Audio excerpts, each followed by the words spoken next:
আজকে সংক্ষিপ্ত আকারে যে বিষয় নিয়ে ইনশাআল্লাহ আলোচনা করব সেটা হচ্ছে ইসলামের গুরুত্বপূর্ণ একটি স্তম্ভ বিষয়, যে বিষয়ে আলোচনা আমাদের সমাজে একেবারে নাই বললেই চলে। এবং এই বিষয়টা যে আপনার আমার উপরে ফরজ, আপনি আমি অনেকে জানিই না, জানলেও সেভাবে গুরুত্বারোপ করা হয় না। বিষয়টি হচ্ছে যাকাত। যাকাত একটি গুরুত্বপূর্ণ বিষয়। আপনি দেখবেন অন্যান্য বিষয় আমাদের সমাজে যদিও আলোচনা হয়, যাকাত বিষয় একেবারেই আলোচনা নাই বললেই চলে। যাকাত কিভাবে আদায় করতে হয়, যাকাতের নিসাব কি, কাকে দিতে হয়, এটা কোন সময় দিতে হয়, কে যাকাত দিবে, এই বিষয়গুলো আপনার আমার জানা দরকার। কেননা যাকাত হচ্ছে ফরজ। যাকাত কি ফরজ। মক্কাতে যাকাত ফরজ করে দেওয়া হয়েছে। তবে মক্কাতে যদিও যাকাত ফরজ করা হয়েছে, কিন্তু মদিনাতে এর বাস্তবায়ন হয়েছে। নেসাব, কে কতটুকু যাকাত দিবে, কাকে দিবে, এই সমস্ত কিছু আপনার মদিনাতে দ্বিতীয় হিজরিতে নির্ধারণ করে দেয়া হয়েছে, কিন্তু ফরজ হয়েছে মক্কায়। আপনি জানেন যে ইসলামের এই যাকাতের সৌন্দর্য দেখে দলে দলে অমুসলিমরা মুসলিম হয়েছে। কারণ তারা দেখেছে ইসলাম হচ্ছে ভ্রাতৃত্বের ধর্ম, ভ্রাতৃত্বের দিন, মানবিকতার দিন। গরিব, দুঃখী, দুস্থ, হত দরিদ্র মানুষের দুঃখকে ইসলাম বোঝে। এইটা উপলব্ধি করে অনেক অমুসলিমরা মুসলিম হয়েছে। কিসের জন্য? যাকাতের সৌন্দর্যতা দেখে। তারা দেখেছে যে ইসলামের মধ্যে এমন একটা নিয়ম নীতি রয়েছে যে অর্থকে শুধুমাত্র পুঁজিবাদ এটাই নয়, সমাজ বাদ করা নয়, বরং অর্থকে ধনীর থেকে একটা অংশ নিয়ে দরিদ্রের মাঝে বিতরণ করে দেওয়া। এই যাকাতের সৌন্দর্যতা দেখে দলে দলে অমুসলিমরা মুসলিম হয়েছে। কিন্তু এখন কি তা হয়? এখন হয় না। কেন? কারণ ওই যে নবী সাল্লাল্লাহু আলাইহি ওয়াসাল্লামের সময়কার যাকাত আর আমাদের সময়ের যাকাত আকাশ পাতাল ডিফারেন্স হয়ে গেছে। এজন্য এখন আর অমুসলিমরা যাকাতের সৌন্দর্যতা দেখে মুসলিম হয় না। প্রিয় ভাইরা, যাকাত শব্দের অর্থ হচ্ছে বৃদ্ধি পাওয়া, পবিত্রতা বা বৃদ্ধি পাওয়া। কয়েকটা ধরনের অর্থই রয়েছে। তার মানে যাকাতের সম্পদ কি হয়? বৃদ্ধি পায়, আর অপবিত্রতা দূর হয়, আর পবিত্র হয় সম্পদ। যাকাত হচ্ছে ইসলামী শরিয়ত কর্তৃক নির্ধারিত নিসাব পরিমাণ মালের নির্দিষ্ট অংশ নির্দিষ্ট ব্যক্তিকে প্রদান করার নাম হচ্ছে যাকাত। যাকাতকে অনেক জায়গাতে কোরআন হাদিসের সদাকা বলা হয়েছে, যেটা কিনা ফরজ দানের ক্ষেত্রে ব্যবহার, যাকাতের ক্ষেত্রে ব্যবহার হয়েছে, কিন্তু শব্দটা সদাকা হিসাবে ব্যবহার করা হয়েছে। যাকাত সালাতের সঙ্গেই আল্লাহ তাআলা কোরআনের মাঝে বলেছেন ২৭ জায়গাতে, সালাতের সঙ্গেই আকিমুস সালাত ওয়া আতুজ যাকাত, সালাত কায়েম করো, যাকাত আদায় করো, যাকাত দিয়ে দাও। যাকাত হচ্ছে ইসলামের, সালাত যেমন ফরজ, সিয়াম যেমন ফরজ, যাকাতও তেমন ফরজ। নবী সাল্লাল্লাহু আলাইহি ওয়াসাল্লাম বলেন যে বুনিয়াল ইসলামু আলা খামস, ইসলামের ভিত্তি হচ্ছে কয়টা? ৫টা। শাহাদাতি আল্লাহ ইলাহা ইল্লাল্লাহ ওয়া আন্না মুহাম্মাদুর রাসূলুল্লাহ, এই সাক্ষ্য দেওয়া আল্লাহ ছাড়া সত্য কোনো ইলাহ নেই, আর মুহাম্মদ আল্লাহর রাসূল সাল্লাল্লাহু আলাইহি ওয়াসাল্লাম। এরপর হচ্ছে যে ওয়া ইকামিস সালাহ, সালাত আদায় করা, কায়েম করা, ওয়া ইতাইজ যাকাত, যাকাত আদায় করা, সাওমি রমাদান, রমাদানের সিয়াম পালন করা, ওয়াল হজ, হজ পালন করা, মান ইসতাতা ইলাইহি সাবিলা, যার জন্য হজের খরচ আছে তার জন্য ফরজ। তো আমরা দেখলাম যে যাকাতও সিয়ামের মতোই ফরজ, অথচ এই বিষয়ে আমাদের সমাজে আলোচনা খুবই কম, সীমিত। আলোচনা কম হওয়ার কারণে আপনি দেখবেন যে ধনীরা সঠিক পরিমাণে যাকাত আদায় করতে পারে না, বা তার উপরে যে যাকাত ফরজ হয়ে গেছে এটা সে বুঝেই না। সে যে যাকাত দেওয়ার মালিক এটা সে জানেই না। অথচ এই যাকাত যদি কেউ আদায় না করে তাহলে তার শাস্তি অত্যন্ত ভয়াবহ। মারাত্মক পর্যায়ের শাস্তি রয়েছে তার জন্য। তো যাকাত সম্পদের অপবিত্রতাটাকে দূর করে দেয়, যেটা কিনা আল্লাহ সুবহানাহু ওয়া তাআলা বলেছেন যে খুদ মিন আমওয়ালিহিম সাদাকাতান তুতাহহিরুহুম ওয়া তুযাক্কিহিম বিহা, যে তোমরা ধনীদের থেকে তাদের সম্পদের কিছু অংশ দাও, নিয়ে এটাকে সদাকা করে দাও, দরিদ্রদের মাঝে যাকাত দিয়ে দাও। এতে করে কি হবে? তার সম্পদের অপবিত্রতা দূর হয়ে যাবে, পবিত্র হয়ে যাবে সম্পদ। একজন ব্যক্তি বলল নবী সাল্লাল্লাহু আলাইহি ওয়াসাল্লামকে, ইয়া রাসূলুল্লাহ সাল্লাল্লাহু আলাইহি ওয়াসাল্লাম আরাআইতা ইযা আদ্দা রাজুলুন যাকাতা মালি, হে আল্লাহর রাসূল সাল্লাল্লাহু আলাইহি ওয়াসাল্লাম, আমি যদি আমার সম্পদের একটা অংশ, আমার মালের অংশ কোন ব্যক্তিকে যাকাত দেই তাহলে কি হবে? ফাকাল রাসূলুল্লাহ সাল্লাল্লাহু আলাইহি ওয়াসাল্লাম, নবী সাল্লাল্লাহু আলাইহি ওয়াসাল্লাম বললেন যে মান আদ্দা যাকাতা মালিহি ফাকাদ যাহাবা আনহু শাররুহ, যেই ব্যক্তি কিনা তার সম্পদ থেকে যাকাত দিল সে তার সম্পদের অপবিত্রতা দূর করে দিল। তার মানে সম্পদ কি হয়ে গেল? পবিত্র হয়ে গেল, অপবিত্রতা দূর হয়ে গেল। যাকাত নেওয়ার মতো ব্যক্তি যদি না থাকে তখন আপনি কি করবেন? যাকাত নেওয়ার মতো ব্যক্তি যদি না থাকে, আপনি আপনার ওই যাকাত দেওয়ার সম্পদটুকু বাহিরে ফেলে দিবেন, পানিতে ফেলে দিবেন, ময়লার ভাগাড়ে ফেলে দিবেন, তাও আপনার সম্পদটাকে কি করা লাগবে? পবিত্র করা লাগবে। তবে যাকাত যেই ব্যক্তি হকদার নয় সেই ব্যক্তিকে দেওয়া যাবে না, কারণ সে তো যাকাতের হকদার নয়, সেও দেখা গেল যাকাত দেওয়ার মালিক, নেওয়ার মালিক নয়। সেক্ষেত্রে যাকাতটাকে কি করতে হয়? ফেলে দিতে হয়। যাকাতের মাধ্যমে সম্পদ বৃদ্ধি পায়। আল্লাহ সুবহানাহু ওয়া তাআলা বলছেন যে ইয়ামহাকুল্লাহু রিবা ওয়া ইউরবিস সাদাকাত, আল্লাহ সুদকে ধ্বংস করেন আর যাকাতকে বৃদ্ধি করেন। যাকাতের মাধ্যমে সম্পদকে বৃদ্ধি করেন। আল্লাহ তাআলা বলছেন ওয়ামা আতাইতুম মির রিবা লিয়ারবু ফি আমওয়ালিন নাস ফালা ইয়ারবু ইনদাল্লাহ, আর মানুষের সম্পদ বৃদ্ধি পাবে বলে তোমরা যে সুদ দিয়ে থাকো, আল্লাহর কাছে সেটা বৃদ্ধি পায় না, কমে যায়, হ্রাস পায়। এরপর আল্লাহ তাআলা বলছেন ওয়ামা আতাইতুম মিন যাকাতিন তুরিদুনা ওয়াজহাল্লাহ ফাউলাইকা হুমুল মুদঈফুন, অর্থাৎ তোমরা যে যাকাত দিয়ে থাকো এইটাতে আল্লাহর কাছে সম্পদ আরো বৃদ্ধি পায়, সম্পদ আরো বাড়ে, কিন্তু আমরা কি মনে করি? যাকাত দিলে সম্পদ আরো কমে যায়। কিন্তু যাকাত দিলে সম্পদ কি হয়? বাড়ে, বৃদ্ধি পায়, সম্পদের অপবিত্রতাটা দূর হয়ে যায়। প্রিয় ভাইরা, যাকাত আল্লাহ তাআলার নির্দেশ, এটা দেওয়া আপনার আমার জন্য ফরজ। যাকাত না দেওয়ার কি শাস্তি রয়েছে? নবী সাল্লাল্লাহু আলাইহি ওয়াসাল্লাম বলেছেন যে উমিরতু আন উকাতিলান নাস, আমাকে এই আদেশ করা হয়েছে, আমি এই আদেশে আদিষ্ট হয়েছি ততক্ষণ পর্যন্ত মানুষের সঙ্গে জিহাদ করতে থাকবো যতক্ষণ পর্যন্ত কিনা তারা আল্লাহকে ইলাহ হিসাবে মেনে না নেয়, যতক্ষণ পর্যন্ত তারা সালাতকে অস্বীকার করে, আর যতক্ষণ পর্যন্ত তারা যাকাতকে অস্বীকার করে। আপনারা জানেন যে আবু বকর রাদিয়াল্লাহু আনহু তিনি যখন কিনা আমিরুল মুমিনিন হলেন, খলিফা হলেন, খলিফাতুল মুসলিমিন হলেন, তখন একদল লোক যাকাত দিতে অস্বীকার করেছিল। তখন আবু বকর রাদিয়াল্লাহু আনহু বলেছিলেন, যেই ব্যক্তি কিনা নবী সাল্লাল্লাহু আলাইহি ওয়াসাল্লামের সময়ে একটা মেষ শাবকের রশি যাকাত দিত, সেটাও যাকাত দিবে না, তার বিরুদ্ধে আমি জিহাদ ঘোষণা করলাম। তার মানে যাকাত আদায় করা মারাত্মক ধরনের ফরজ। যাকাত না আদায় করলে শাস্তি অত্যন্ত ভয়াবহ। ইসলামিক রাষ্ট্র ব্যবস্থা থাকলে ওই ব্যক্তিকে শাস্তির মুখোমুখি রাষ্ট্রপ্রধান করবে। আর কিয়ামতের দিন যাকাতের সম্পদ, যেই ব্যক্তি কিনা যাকাত দেওয়ার মালিক ছিল কিন্তু দেয় নাই, ওই সম্পদটা সাপের আকার ধারণ করবে। তার গলাতে আল্লাহ তাআলা ওই সাপটাকে ঝুলিয়ে দিবেন, পেঁচিয়ে দিবেন। ওই সাপ তার গালের দুই পাশে কামড়াতে থাকবে আর বলবে, আমি তোমার সেই যাকাতের সম্পদ যা তুমি আদায় করো নাই। বলেন, শাস্তিটা ভয়াবহ না?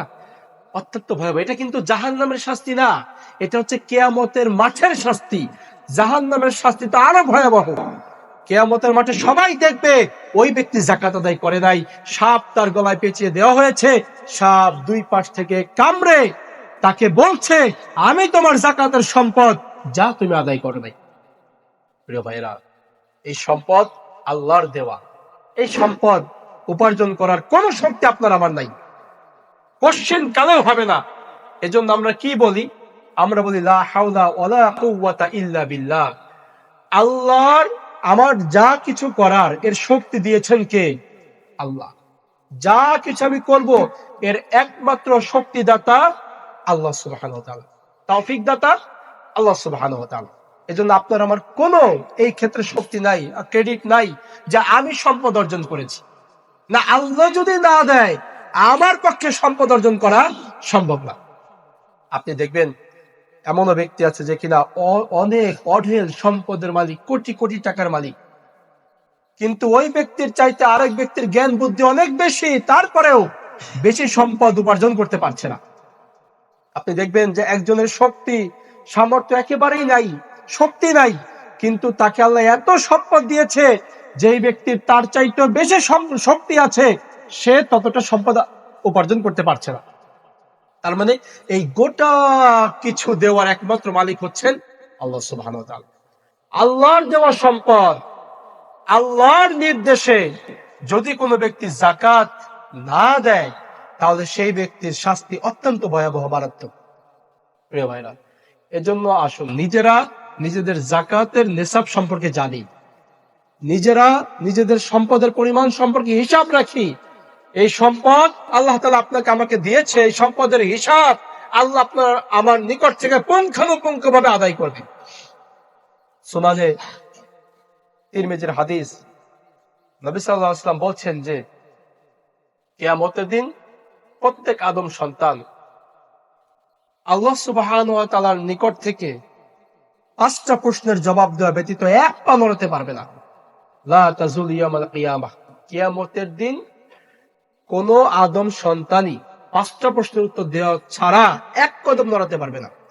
আল্লাহর পক্ষ থেকে জিজ্ঞাসা করা হবে আন উমরিহি ফিমা আফনা, বান্দা তুমি তোমার সার্বিক জীবনটাকে কোন কাজে ব্যয় করেছো? জবাব দাও। ওয়ান শাবাবিহি ফিমা আবলা, তোমার যৌবনটাকে কোন কাজে ব্যয় করেছো? জবাব দাও। ওয়া মালিহি মিন আইনা ইকতাসাবাহু, তুমি তোমার সম্পদটাকে কোন উৎস থেকে উপার্জন করেছো? জবাব দাও। ওয়া ফিমা আনফাকাহু, তুমি তোমার সম্পদটাকে কোন জায়গায় ব্যয় করেছো বান্দা? জবাব দাও।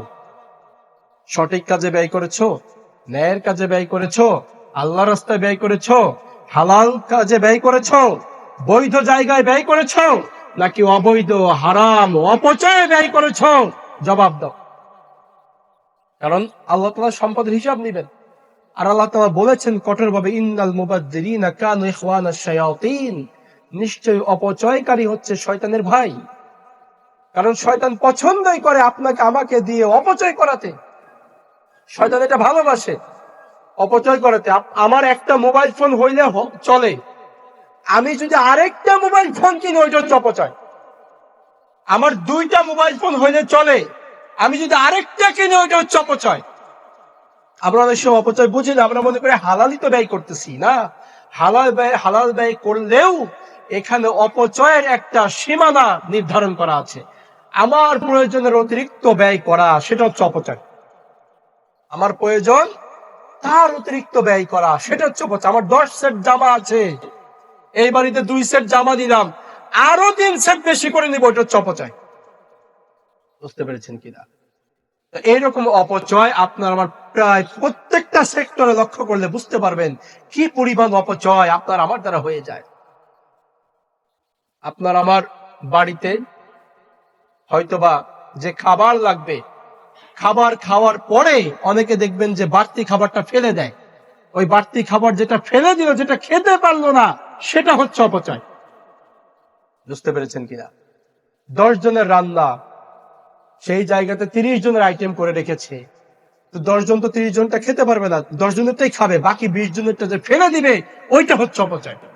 এই জন্য আল্লাহ তাআলা আমাদেরকে যে সম্পদ দিয়েছে, এই সম্পদের হিসাব নেওয়া ছাড়া কোন আদম সন্তানকে এক পাও নড়াতে দিবেন না।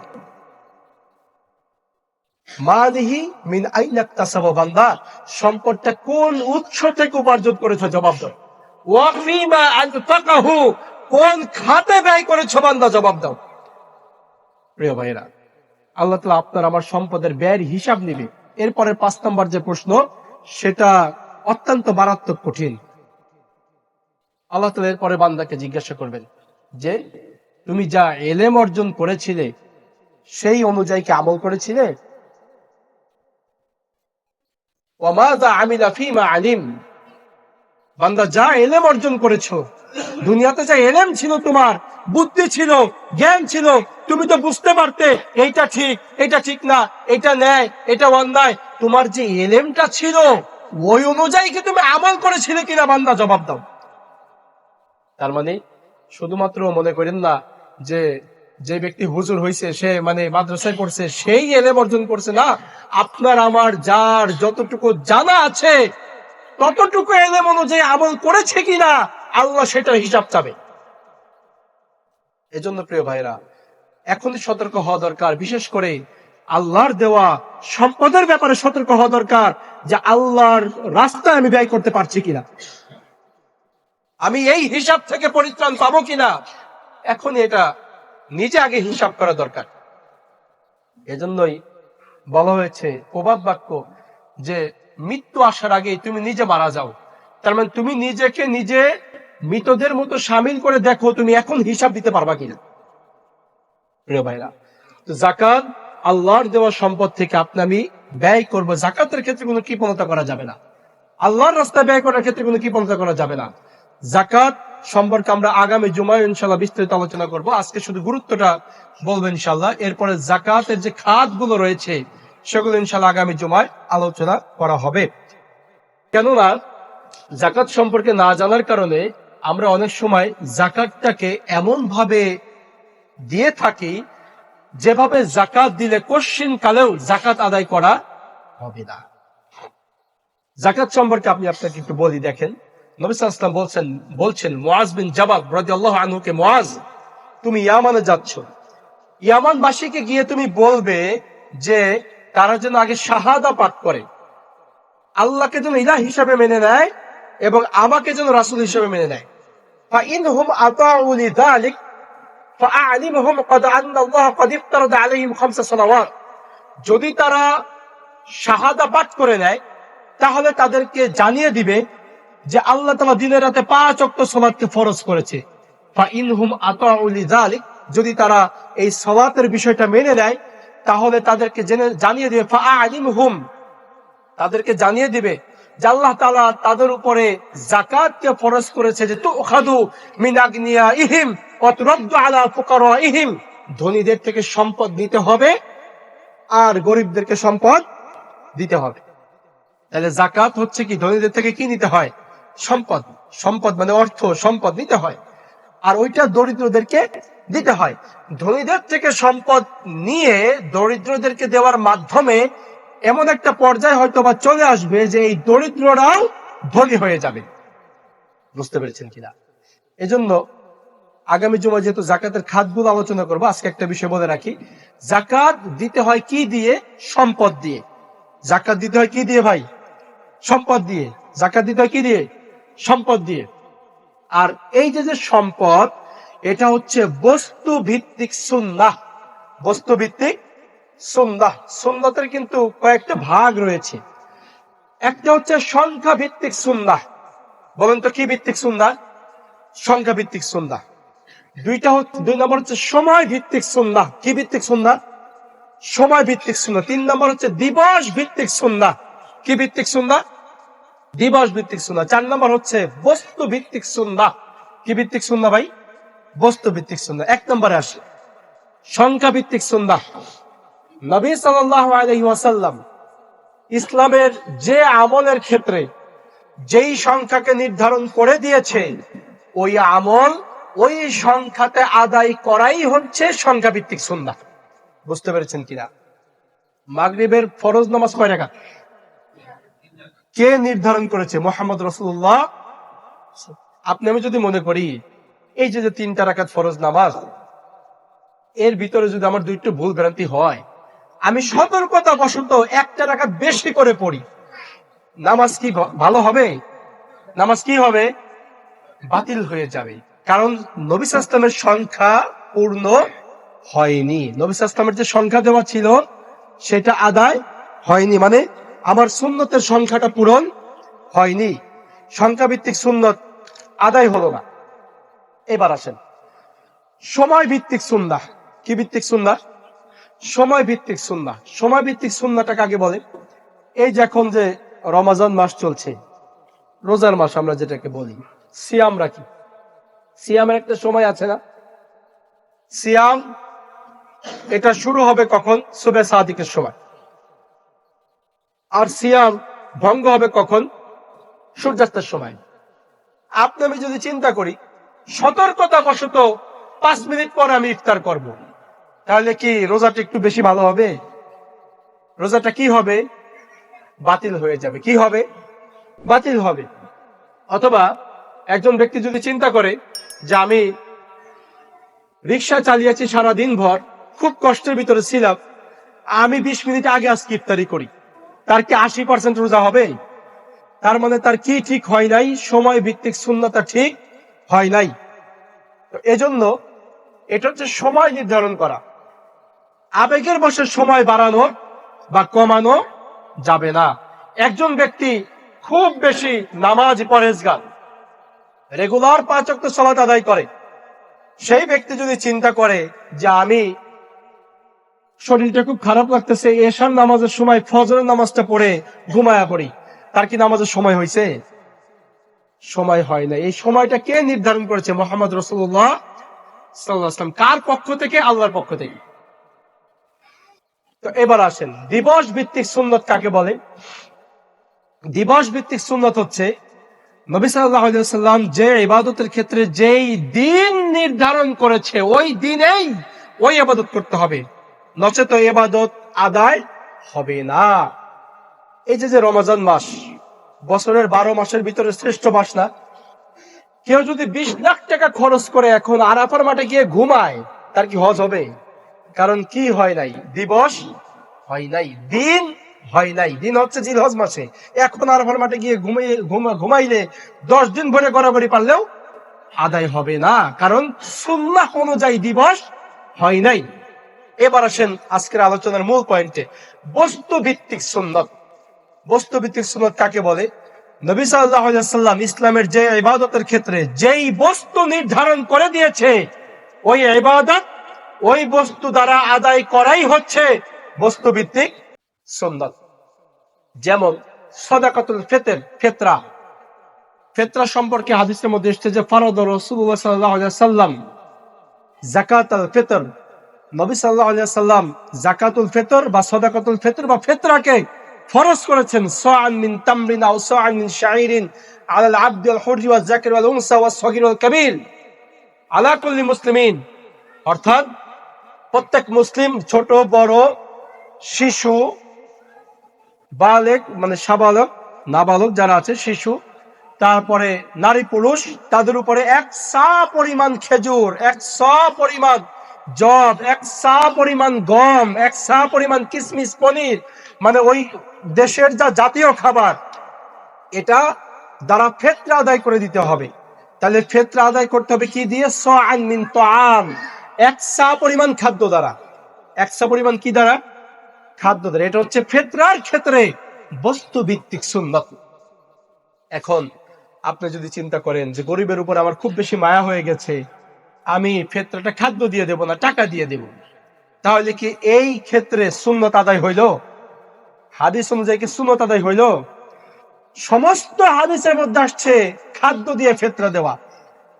আমরা দেই কি দিয়ে বলেন? টাকা দিয়ে। কিন্তু এখানে কয় টাকা করে দেন? মনে করেন যে আপনার পরিবারের সদস্য হচ্ছে 7 জন। আমাদের দেশে যে টাকা ধরে, যদি 120 টাকা করে ধরে, প্রায় 850 টাকার মতো আসে। এই 850 টাকা আপনি যে গরিবের উপরে মায়া দেখায়া ফিতরা দিলেন, আপনি কি ফিতরা একজনকে দেন? কয়জনকে দেন? 4-5 জন ফকিরকে দেন ফিতরা। এতে করে এক একজন ভাগে হয়তো ধরেন 200 টাকা করে পাইলেন। তার মানে আপনি এই ক্ষেত্রে খাদ্যের সুন্নতটা আদায় না করে গরিবের প্রতি মায়া দেখায়া 200 টাকা করে মাত্র দিলেন। এবার আসেন, জাকাত যে আমি দেই, জাকাতের ক্ষেত্রে একটা বস্তু নির্ধারণ করা আছে, তা হচ্ছে অর্থ সম্পদ। জাকাতের ক্ষেত্রে বস্তু কি? অর্থ সম্পদ। তখন আর আপনার আমার গরিবের উপরে মায়া ধরে না। যেই জায়গাতে কিনা টাকা দিয়ে দেওয়ার কথা, ওই জায়গাতে গরিবের উপরে মায়া ধরে না। যেই জায়গাতে খাদ্য দিয়ে দেওয়ার কথা, সেইখানে গরিবের উপরে আপনার মায়া ধরে। দেখছেন শয়তান কিভাবে আপনাকে আমাকে পরিচালনা করতেছে।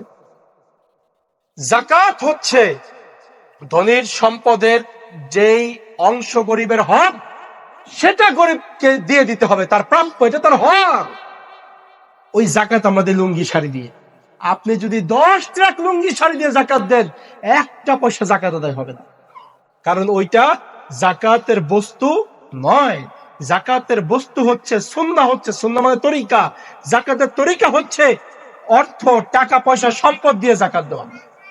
জাকাত কশিন কালেও লুঙ্গি শাড়ি দিয়ে আদায় করলে হবে না। তো দেখছেন গরিবের উপরে আমাদের মায়া কখন? যখন বেশি টাকা দেওয়া লাগবে তখন মায়া নাই। মাত্র 200 টাকা করে ওই খাদ্যের পরিবর্তে পাবে, ওইটার ক্ষেত্রে আপনার আমার মায়া ধরে গেছে। প্রিয় ভাইরা, এক্ষেত্রে কিন্তু জাকাতের সুন্নত আদায় মানে তরিকা, নবী সাল্লাল্লাহু আলাইহি ওয়াসাল্লামের তরিকা কিন্তু জাকাতের ক্ষেত্রে আদায় হবে না যদি আপনি আমি লুঙ্গি শাড়ি দিয়ে জাকাত দিই। বুঝতে পেরেছেন কিনা? জাকাত দিতে হবে কি দিয়ে? অর্থ সম্পদ দিয়ে। কি দিয়ে জাকাত দেওয়া লাগবে? অর্থ সম্পদ দিয়ে। আপনি যদি একজনকে একটা বাড়ি বানায়া দেন, জাকাত বাড়ি যদি বানায় দেন, সেই ব্যক্তির যদি প্রয়োজন না হয়, আপনার জাকাত আদায় হবে না। বুঝতে পেরেছেন কিনা? সেই ব্যক্তি যদি বলে যে আমার জাকাতের সম্পদ দিয়ে আমার একটা বাড়ি বানায় দেন, ঠিক আছে। আপনি একজনকে একটা রিক্সা কিনে দিলেন জাকাতের সম্পদ দিয়ে, আগে তাকে দেখবেন যে সে এই রিক্সাটা চালাবে কিনা, তার প্রয়োজন কিনা। যদি প্রয়োজন হয় সেটা কিনে দিলেন, জাকাতের অর্থ দিয়ে দেওয়া যাবে। কিন্তু জাকাতের অর্থ দিয়ে লুঙ্গি শাড়ি জামা কাপড় দেওয়া যাবে না। আগে যখন কিনা জাকাতের ব্যবস্থা ছিল সাহাবা ইকরামের সময়, জাকাতের মাধ্যমে গরিবরা, দরিদ্ররা, হত দরিদ্ররা, ফকির মিসকিনরা ধনী হয়ে গেছে। আর বর্তমানে আমাদের যে জাকাত আছে, এই জাকাত যদি কিয়ামত পর্যন্ত দেওয়া হয়, একজন দরিদ্র মানুষ ধনী হবে না। কারণ জাকাতের যেই তরিকা, সেটা নবী সাল্লাল্লাহু আলাইহি ওয়াসাল্লামের তরিকা অনুযায়ী হয় নাই। লুঙ্গি শাড়ি দিয়ে জাকাত দেওয়া, এটা কোশ্চিন কালে ইসলামের জাকাত নয়, কোরআন সুন্নাহর জাকাত নয়। এজন্য জাকাত আদায়ের ক্ষেত্রে আপনাকে আমাকে সচেষ্ট থাকতে হবে। অবশ্যই মনে রাখতে হবে যে আপনার আমার জাকাত অর্থ সম্পদ দিয়ে দেওয়া লাগবে। আজকে সহজ একটা বিষয় বলি, জাকাত হচ্ছে আপনার যে অর্থ আছে সেই অর্থের 2.5% জাকাত। যদি আপনি নেসাব পরিমাণ জাকাতের মালিক হন। জাকাতের নেসাব কিভাবে ধরতে হয়? জাকাতের নেসাব স্বর্ণ দিয়ে ধরা যায়, 7.5 ভরি স্বর্ণ অথবা 52.5 তোলা রৌপ্য, যেটা কিনা স্বর্ণের হিসাব করলে আপনার আসে হচ্ছে 87 গ্রাম স্বর্ণ, আর হচ্ছে 512 গ্রাম রৌপ্য। এর একটু কম বেশি আছে। তো এর হিসাব করলে এই সম্পদের যদি অর্থের মালিক আপনি হন, সেই ক্ষেত্রে আপনাকে জাকাত দেওয়া লাগবে। আমরা এই বিষয়টা নিয়ে আগামী জুমাতে একটু বিস্তারিত আলোচনা করব, যে জন্য এই জুমাতে একটু বলে রাখছি যে আপনারা 12:30টার মধ্যে আসার চেষ্টা করবেন ইনশাল্লাহ। জাকাতের নেসাব নিয়ে আলোচনা করব, যে আপনি কত টাকা কত সম্পদের মালিক হইলে জাকাত দিবেন। আপনার বাড়ির জাকাত, গাড়ির জাকাত, যে জমি পড়ে আছে সেটার জাকাত দিতে হবে কিনা, বা আপনি জাকাত স্বর্ণের হিসাবে দিবেন নাকি রৌপ্যের হিসাবে দিবেন, আপনি জাকাত কাকে কাকে দিবেন, কখন কখন দিবেন, সে বিষয়ে ইনশাল্লাহ আগামী জুমায় আমরা বিস্তারিত আলোচনা করব। আপনারা সবাই দ্রুত 12:30টার আগেই আসার চেষ্টা করবেন। প্রিয় ভাইরা, এই যে রমাজান মাস, ইবাদতের যেই মৌসুম চলছে, এটার ক্ষেত্রে প্রতিযোগিতা করা লাগবে। কে কার আগে আসতে পারি, কে কার আগে বেশি ইবাদত করে নিতে পারি, এটা আরেকজনকে হারানোর জন্য নয়, নিজের ইবাদতটাকে বাড়ানোর জন্য চেষ্টা করতে হবে যে দ্রুত মসজিদে চলে আসব, ওয়াক্তীয় সালাতের ক্ষেত্রে দ্রুত চলে আসব, দ্রুত আমি সবার আগে এসে মসজিদে বসে থাকব। মসজিদে আসারও নেকি আছে। মসজিদে আসার কি আছে? নেকি আছে। নবী সাল্লাল্লাহু আলাইহি ওয়াসাল্লাম বলেছেন যে আলামা নবী সাল্লাল্লাহু আলাইহি ওয়াসাল্লাম সাহাবীদেরকে বলছেন যে আমি কি তোমাদেরকে জানিয়ে দিব না, আলা আদুল্লুকুম আলা মা ইয়ামহুল্লাহু বিল খাতায়া ওয়া ইয়ারফা'ু বিদ দারাজাত, কোন জিনিসে তোমাদের গুনাহগুলোকে মাফ করে দেওয়া হয় আর কোন জিনিসে তোমাদের মর্যাদাকে বাড়ায় দেওয়া হয়। আমরা তো চাই আমাদের গুনাহ মাফ হোক, আমরা তো চাই সমাজে আমাদের মর্যাদা বৃদ্ধি হোক। নবী সাল্লাল্লাহু আলাইহি ওয়াসাল্লাম বলছেন যে ইসবাগুল উদু আলাল মাকারি, খুব কষ্টের সময় ওযু করা, মানে এখন ওযু করতে মন চাইতেছে না কিন্তু আমার নামাজ পড়া লাগবে, কষ্টের সময় ওযু করলে ওযুর দ্বারা গুনাহ মাফ হয়ে যায়, সুবহানাল্লাহ, মর্যাদা বৃদ্ধি পায়। আর হচ্ছে এক সলাত থেকে আরেক সলাতের অপেক্ষায় থাকা, পায়ে হেঁটে মসজিদে যাওয়া, এক সলাত থেকে আরেক সলাতের অপেক্ষায় থাকা, এতে করে গুনাহ মাফ হবে, মর্যাদাও বাড়বে। আমরা চেষ্টা করব আগামী জুমার জন্য ইনশাআল্লাহ তাড়াতাড়ি উপস্থিত হতে পারি, যাকাত সম্পর্কে গুরুত্বপূর্ণ আলোচনাগুলো শুনতে পারি, নিজেদের জীবনের যত ভুল ভ্রান্তি আছে সেগুলোকে পরিশুদ্ধ করে দিতে পারি। আল্লাহ তাআলা সেই তৌফিক দান করুন। আল্লাহুম্মা আমিন।